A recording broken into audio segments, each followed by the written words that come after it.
TV stations over there, 3 of them that saw this or saw the commotion and said they wished they had their firearm on them. So what do you do in that circumstance? Emily Taylor is with U.S. Law Shield. She is one of the program attorneys there. First of all, thanks for being on. Absolutely. So what do you do if you're in a gun-free zone and some crazed, disgruntled employee comes in with a gun? Well, you're really in a tough situation there, but it's a good thing to be thinking about beforehand because you don't want to be in the situation of having to assimilate this really horrible information and then try to make a plan. But the first thing you want to do is figure out how you're going to get out. Right. For those of us who can make an exit from, let's say, a window and an office chair because you're on the first floor, that's perfect. For people in a place like that YouTube building, it's not quite that simple. That's your first line of thinking there is, how do I get myself out safely? I noticed this too, and I'd never seen that YouTube building. I don't know, we see the Google one, the Apple thing. You know what my first thought was, Emily? This is, and now it obviously looks like a green building, that's big now, look like grass on the top. I did not see a lot of, at least from the TV coverage, I did not see a lot of exits there.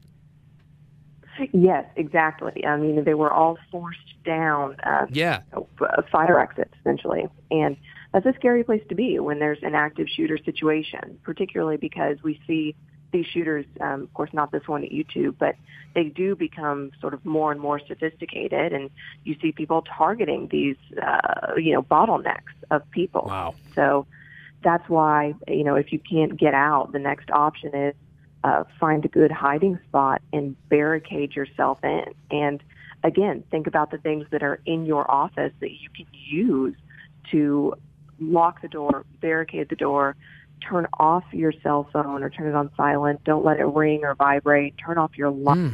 All of the things that should indicate to the shooter that, there's no fruitful way to get in there, or there's no one in this room, I'm going somewhere else. In the event, Emily, you are in a non-gun-free zone and somebody in the office is carrying, what are your rights as a person, as an employee, if you're carrying a gun, somebody else comes in and starts shooting? Well, your rights to use deadly force do vary state by state. But what I can tell you that no matter where you are, it is almost universal that if someone is using deadly force against you, because they are pointing the gun at you, that you can virtually always shoot back and shoot that person in order to defend your own life. Most states have the same allowance for someone who is, shooting a third party, regardless of whether or not that third party is your, immediate family member or someone you're, supposed to protect. Most states will allow you to protect your coworkers or, frankly, even strangers. But the nuances of deadly force law come into play when we look at things a lot more ambiguous than someone is an active shooter, they're pointing a gun at me. That is really the cut and dried of deadly force law. Emily Taylor, you teach a class called Run, Hide, Fight, Survive an Active Shooter.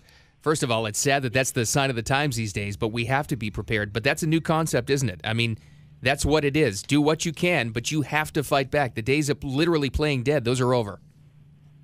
Absolutely. And, I will agree with you that it is a sad state of affairs that we have to prepare for these things. But here's another thing I'll tell you is that there is, there's a reason that there isn't a single school child who's died in a school fire since the 1950s.